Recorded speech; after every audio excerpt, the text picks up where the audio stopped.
Dans ce cours, nous allons voir comment insérer un lien hypertexte sous PowerPoint 2013.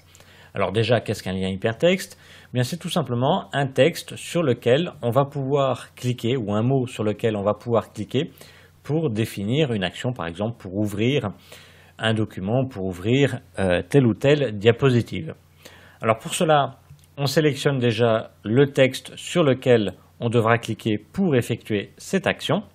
Et on va cliquer sur l'onglet Insertion. Puis on va cliquer sur l'icône Lien hypertexte. Une fenêtre apparaît et on va pouvoir lui dire l'action qu'on va faire.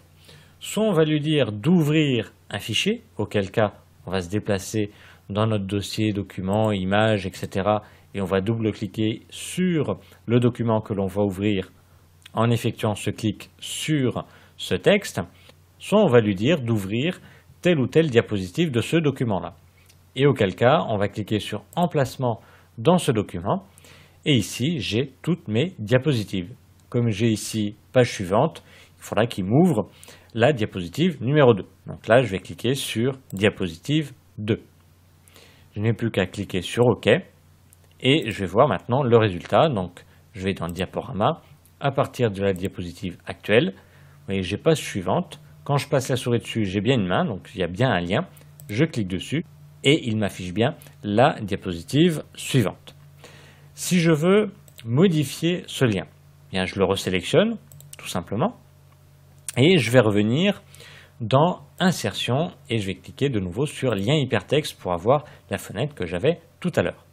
Alors si ce lien ne m'intéresse plus, je vais cliquer sur Supprimer le lien.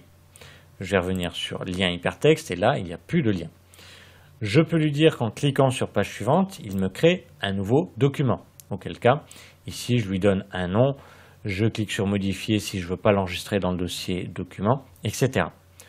Ou soit en cliquant sur page suivante, admettons, on peut mettre le texte qu'on veut, il va me créer un nouveau mail. Là, je tape l'adresse mail, l'objet, mon texte, etc. Et je peux rajouter une infobulle. Donc là, je vais remettre ici ma diapositive numéro 2 et je vais lui indiquer une infobulle, c'est-à-dire qu'en plaçant la souris sur le lien, il va m'afficher une information. Donc là, je vais lui dire tout simplement de m'afficher diapo 2. Je clique sur OK, de nouveau je confirme OK et je vais voir le résultat. Je vais dans l'onglet Diaporama à partir de la diapositive actuelle et juste en passant la souris sur mon lien, donc sur page suivante, j'aurai une bulle qui apparaît, vous voyez, diapo 2. Et je peux toujours cliquer dessus pour passer à la diapositive suivante.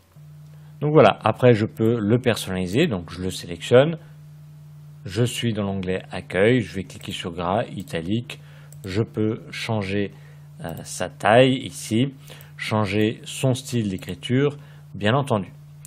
Donc voilà, nous avons vu comment créer et personnaliser un lien hypertexte sous PowerPoint 2013.